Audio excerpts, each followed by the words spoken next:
Hello everyone. If you like what I'm doing here, please consider subscribing, liking, and commenting. It would really help the channel out quite a bit. Thank you very much. Here, transcribed, is another in NBC's outstanding parade of new shows. 4-Star Playhouse, a repertory company of 4 great Hollywood stars. This is Rosalind Russell. This is Fred McMurray. This is Loretta Young. This is Robert Cummings. Yes, these are the stars heard weekly on 4-Star Playhouse.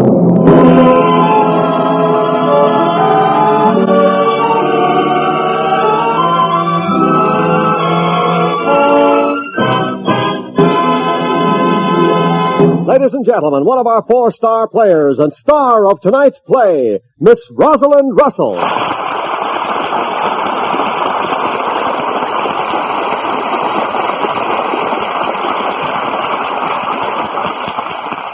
Thank you, and welcome to our playhouse again.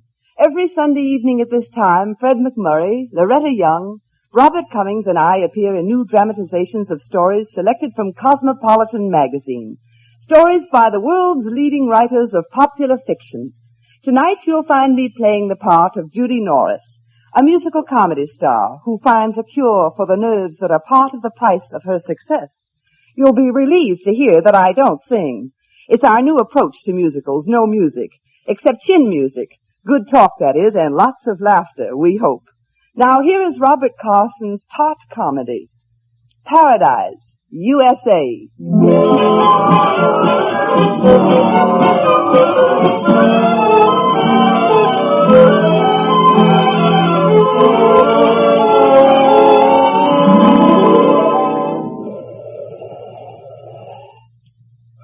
The surgical mask over my face smelled of rubber and germicide. It reminded me of when I had my impacted wisdom tooth removed. Only this was serious. In fact, Dr. Riley was wasting his valuable time on me. I was going to die. The biggest specialist in New York had practically guaranteed that 5 years before. I was a goner. Breathe deeply, Mrs. Earthenworth Norfolk. What? Breathe deeply, Mrs. Earthenworth Norfolk. Oh, I thought you called me Mrs. Earthenworth. Nonsense, Mrs. Earthenworth Norfolk. I'm going to die. Nonsense. You want to bet money? Nonsense. You'll see. Nonsense. You'll see.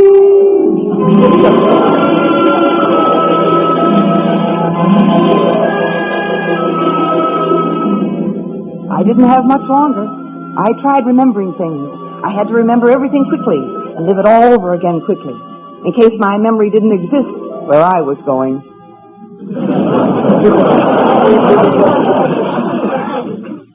Let's see. It had all started in the spring, of course. There'd been another cocktail party. I was an old-fashioned girl myself. I'd had too many old-fashions. Thinking to myself that I'd probably need 2 sleeping tablets to conk me off that night, I became nastier than usual with everybody.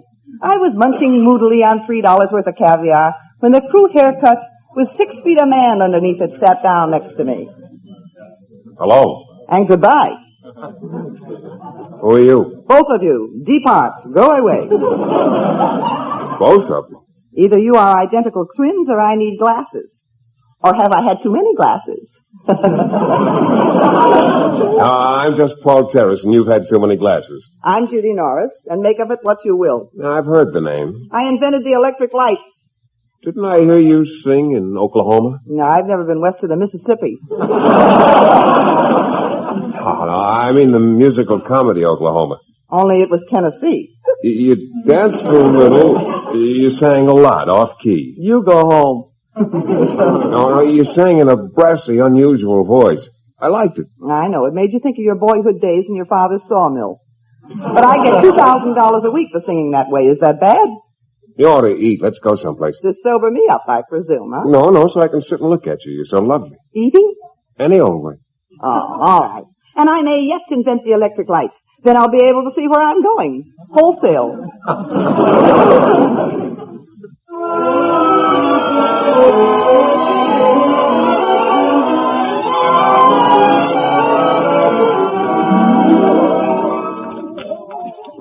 did you discover this graveyard beanery? With a pirate map? Well, the food's very good here. Yeah, the flies like it. I used to have a studio near here. Studio? Mm-hmm. I paint. Oh, and what do you paint? Pictures. Well, I didn't think you needed a studio to paint Tom Sawyer's fence. That was whitewash. Ah, I suppose you want to do a portrait of me. No, your face is beautiful, but it's rather empty. What do you suggest I do to fill it up? Have some more stew. Oh, I don't know if I should take this guy straight or with a dash of strychnine. Where do you live? Oh, I have a humble little 14-room retreat on Park Avenue. I'll take you home. Oh, no. Oh, you must never see the bitter squalor of my life. Are there buses on Park Avenue? It's a little off my beach. Oh, it's only 4 miles, and I have my French heels on. Let's walk. Okay.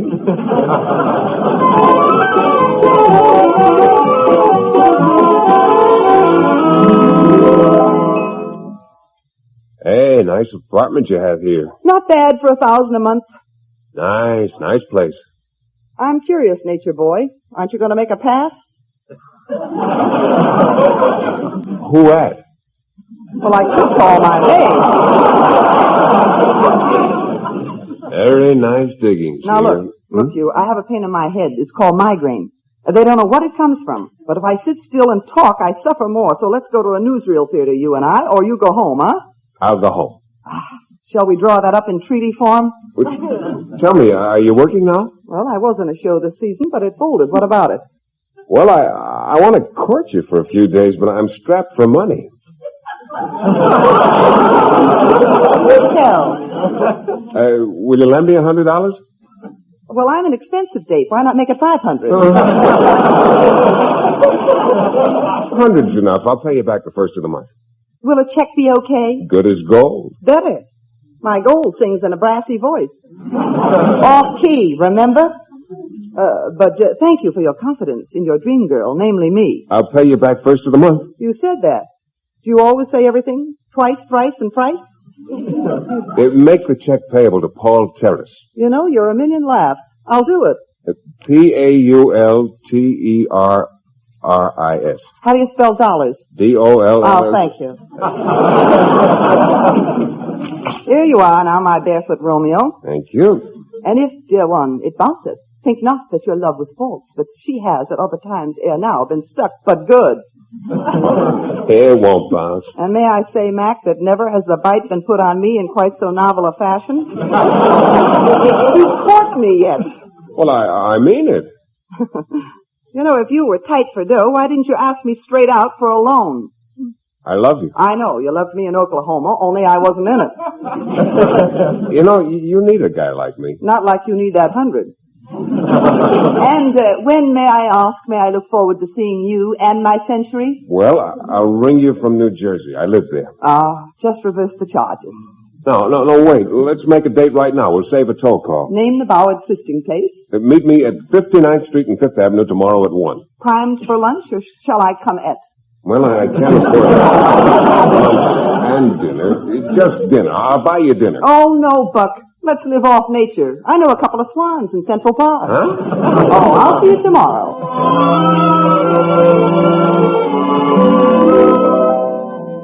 I was puzzled and disturbed. I didn't know how to take this Paul Terrace.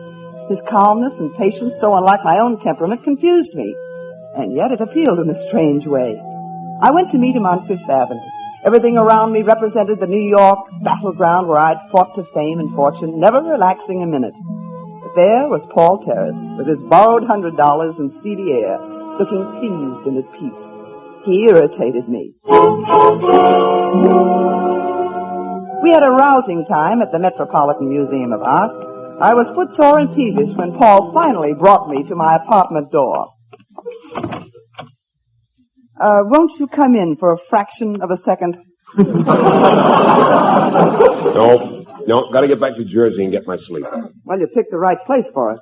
I want to tell you I had a very pleasant day today. Well, we must do it again sometime, in 10 years or so. Well, next time we'll go to the Museum of Modern Art. By next time, it won't be so modern anymore. I'll give you a ring. Say, you just don't give up, do you? Well, not with you. Why not? You need me. What for? For what you need. This could go on forever. It's just what I want. Huh? Good night, Judy. Sleep tight. Funny thing. That's just what I did. And without sleeping pills. I reached for the prescription all right, but all at once I realized that my head didn't ache and my hand didn't shake.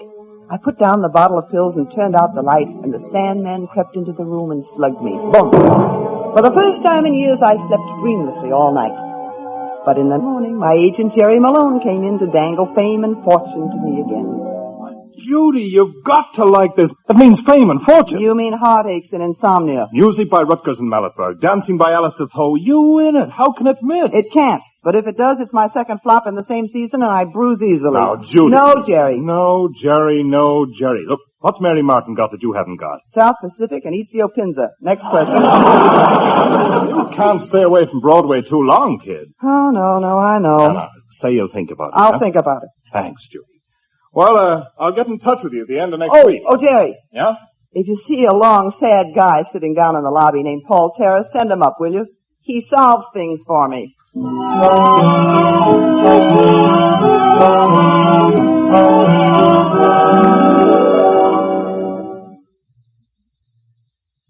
Well, are you going to do the musical, Judy? No, I don't know, Paul. I can't afford 2 failures in 1 year.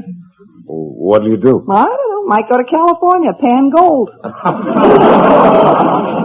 come on, now, no kidding. I'd go to Europe, but I can never find the powder room in foreign countries. What? Of course, I could try the Channel. No, look, avoid...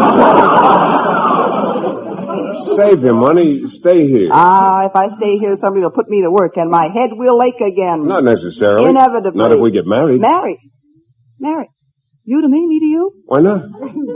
Oh, well, thanks awfully, but you mustn't feel the $100 obligates you.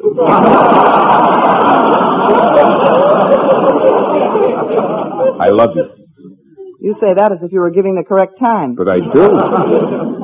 You wouldn't like being married to me, Paul. I'm temperamental and mean unless everything goes perfectly. Well, it might go perfectly. Oh, Paul. No. You are nice, and you're a quiet, likable square, and you relax me. But there's such a thing as being so relaxed you can't move a muscle. And after all, I don't want that either. Okay, let's go to 57th Street. Gee, can we? I always wanted to go to 57th Street. Well, I'm meeting Tad Halloran at an art gallery where some of my pictures are hanging. On the wall or on gallows? You like Tad Halloran. Look, don't you ever answer my questions. He's my roommate. He's a sculptor. What's Ted Halloran's name? Of course I answer your questions. What time is it? Let's go. Oh.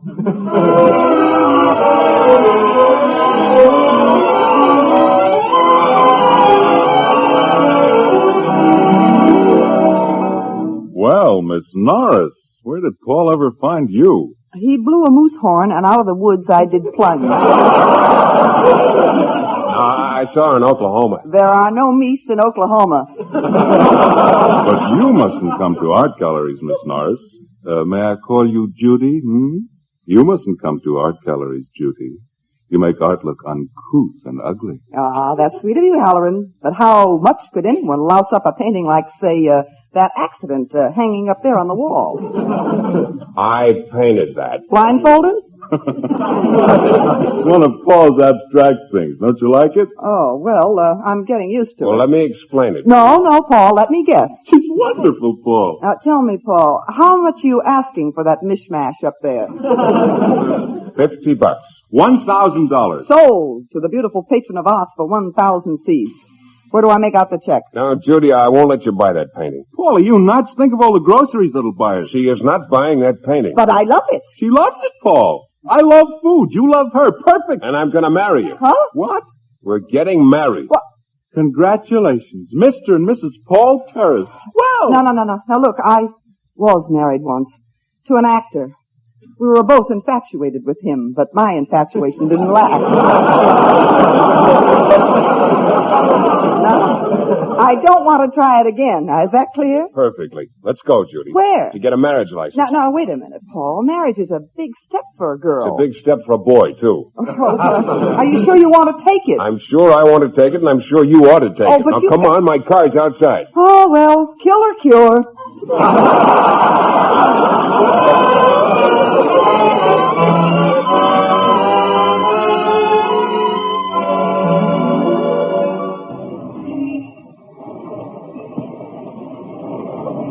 Congratulations, Mr. and Mrs. Paul Terrace. This time for Paul. Thanks, Dad. Now, about our honeymoon, Paul. Oh, yes. You must go on a nice long honeymoon. How about Honolulu? Wonderful. I'd like that. You'd like that. You'd like Bermuda better. No, I've been there.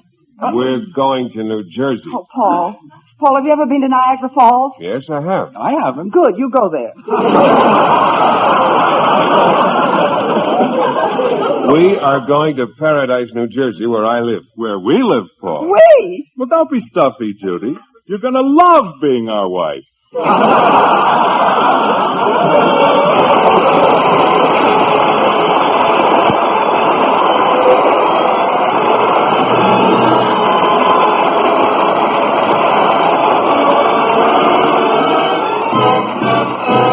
You are listening to the Four-Star Playhouse dramatization of Robert Carson's Cosmopolitan magazine story, Paradise, USA, starring Rosalind Russell.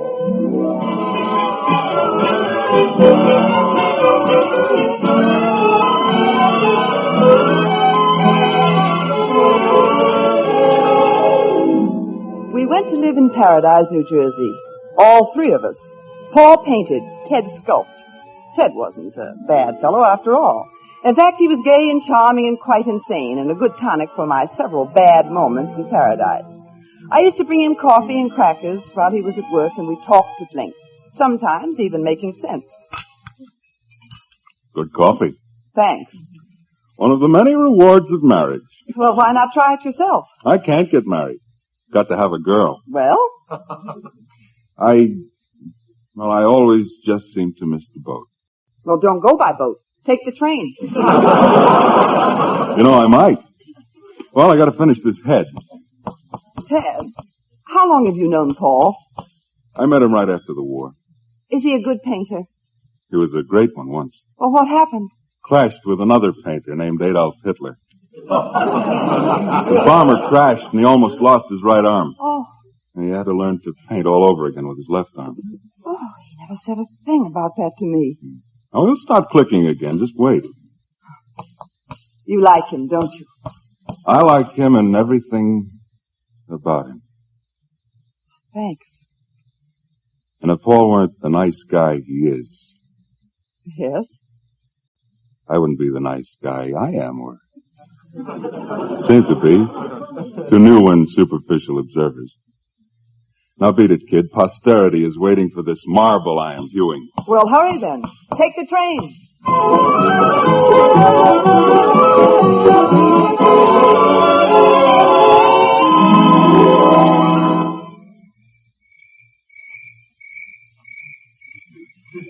Oh, it's lovely here, Paul. So quiet, peaceful. Yeah. Paradise has its points. One of its nicer points is this porch. Like New Jersey better? I now regard NJ as ready for statehood. A month ago, you wanted it run out of town. A month ago, I was still having my headaches. See? Oh, Paul, I have a lady in the balcony. She has a question. Shoot, lady. It's about her platinum wedding ring set with diamonds. Even such teensy diamonds run into letters. I had a wristwatch. Pretty good one, like flyers use, with lots of gadgets. It belonged to my bombardier. He wanted me to have it after. Well, anyhow, I gave it to a man on 3rd Avenue, and the man on 3rd Avenue gave me the ring, even Steven. Oh, what about your bombardier? He'd understand. Paul. Yeah, on account of he'd know that anyone I loved would deserve what it took to get the ring. Paul, I... Uh-huh. Oh, nothing. You're very good to me. You're good for me. I'm dull. You're good for me, and you keep me from blowing my top. Okay. Well, no appointed woman is really chic without her top. Yeah, that's logic. I don't have hangovers, and I don't take stuff to put me to sleep anymore. Paradise. Oh, it's wonderful. Well, don't you miss the excitement of Broadway? The stage, the lights, people creating things? Oh, well, Yeah. Well, that answers my question. But I'm not worried. I've got you where I want you. I still owe you that $100.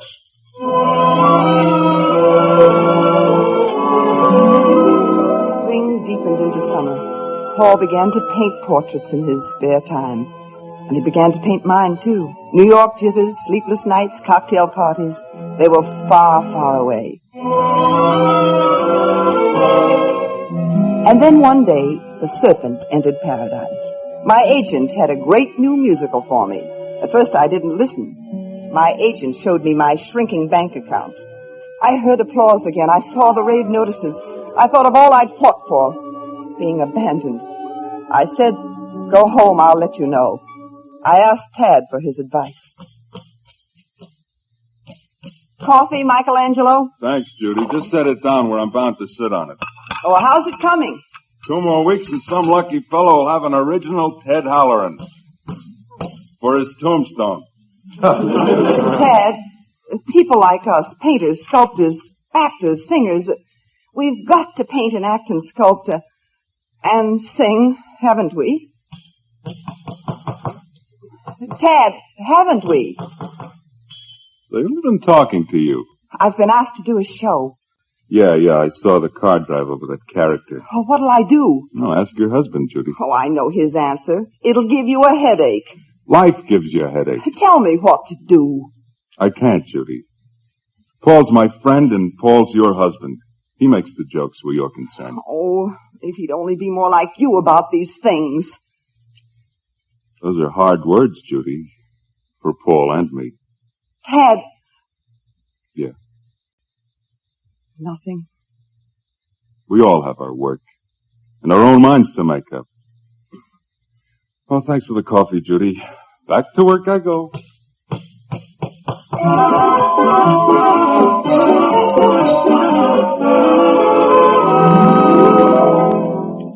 But, Paul, it's sure to be a hit. No, Judy, you'll get headaches again. But you could work in my New York apartment. No. You could go off and paint in the West Indies. I won't paint in the West Indies when my wife is singing off-key in the West 40s. Off-key? Well, anyhow. Well, what about the bankroll I've got just for singing off-key in the 40s? What about the bankroll I had, that is? Oh, I see. Paul, now wait a minute. I didn't know I was eating into your capital that Well, fast. I didn't mean that, Paul. I only meant that the money is going and I have to get more. I think you're right, Judy. I think you ought to go back to New York for a while. Now, please. I need my work and you need yours. When we need each other, well, the trains are running, aren't they, both ways? Well, will you see me off at the train tomorrow? Sure. Tomorrow.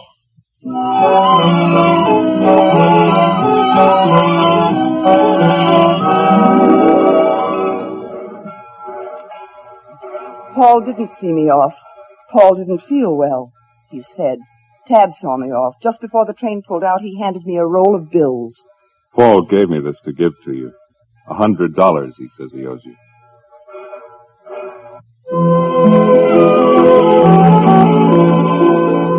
In New York, plans began for the show in September. Then the cocktail parties, the hangovers. I didn't sleep. I had headaches. I hired and fired my maids. I redecorated the apartment. I wasn't feeling any too well. I went to see a doctor. Nothing out of the ordinary at all, Mrs. Harris. Just going to have a baby, that's all. That's all! Oh, sorry to spoil the Cabbage Patch version for you.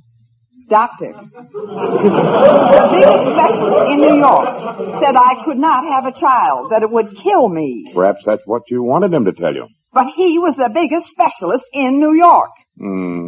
Well, come back in a month and we'll see. That is, if you're still alive, Mrs. Terry.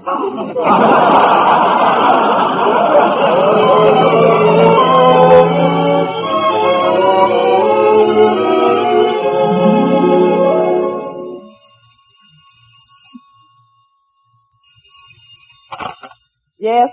Judy? Who is it? Michelangelo. Tad. Tad Halloran, where are you? Can you come over right away? It'd be better if you went down to a bar on 32nd Street and 3rd Avenue where Paul is getting drunk. Drunk? Paul? And not working since you left. What? You needed him, Judy. Now he needs you. See to it. 32nd and 3rd. 32nd and 3rd.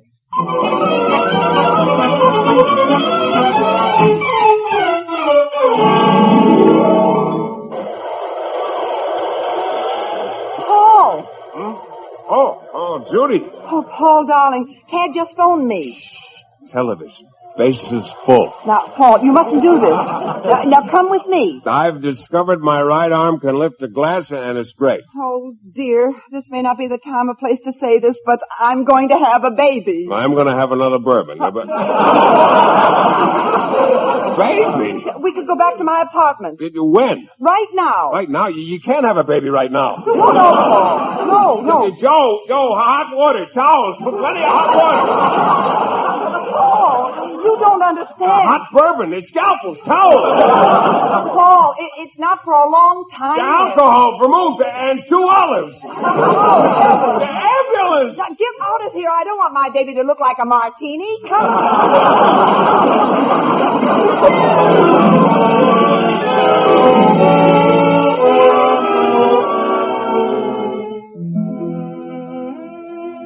We went back to paradise again, and this time it was paradise. This time it stuck. Paul painted again. He began selling some work. He finished up my portrait because I wanted him to, because I wanted him to have it if I shouldn't be around sometime soon. Snow fell. On a still winter's night, the baby arrived.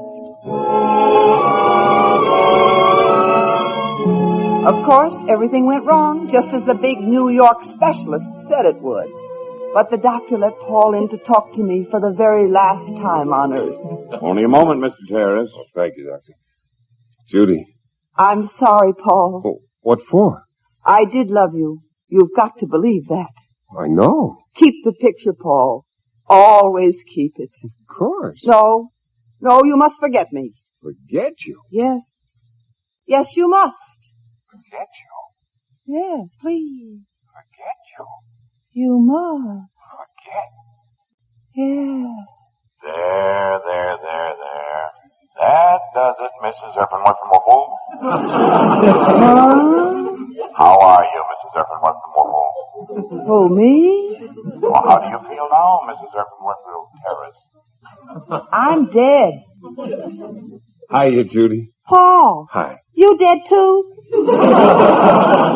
Not very. Oh, I died. It was a lovely scene. Oh, you presented me with a beautiful little girl, and the doctor says you can have 6 more. Oh, then I just dreamed it. It was a dream. And so's the baby. Oh, Paul. Is she nice? Well, yes. Paul! It's nothing serious, only that voice of hers. Voice? It's a lie. Whoever heard of a newborn baby singing off key? That takes practice.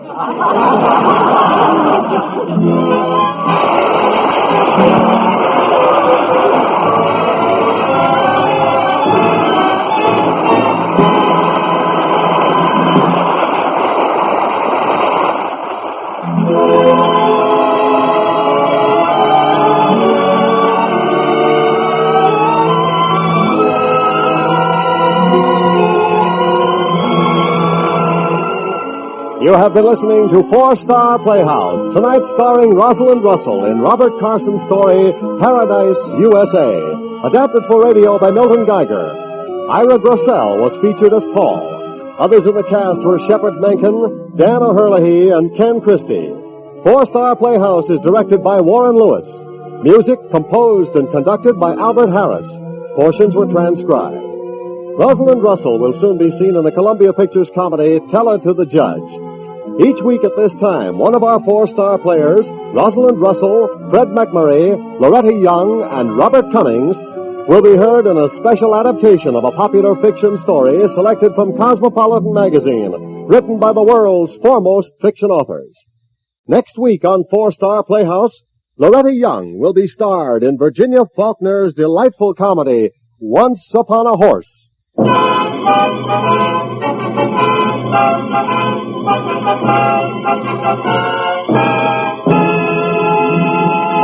Hey there, don't toss that lighted match out the window. You'll land among the guilty 9. Who are the guilty 9? They're the people who are responsible for the 9 out of 10 forest fires that are caused by carelessness. Help conserve our forests. It's your country. Save it from fire.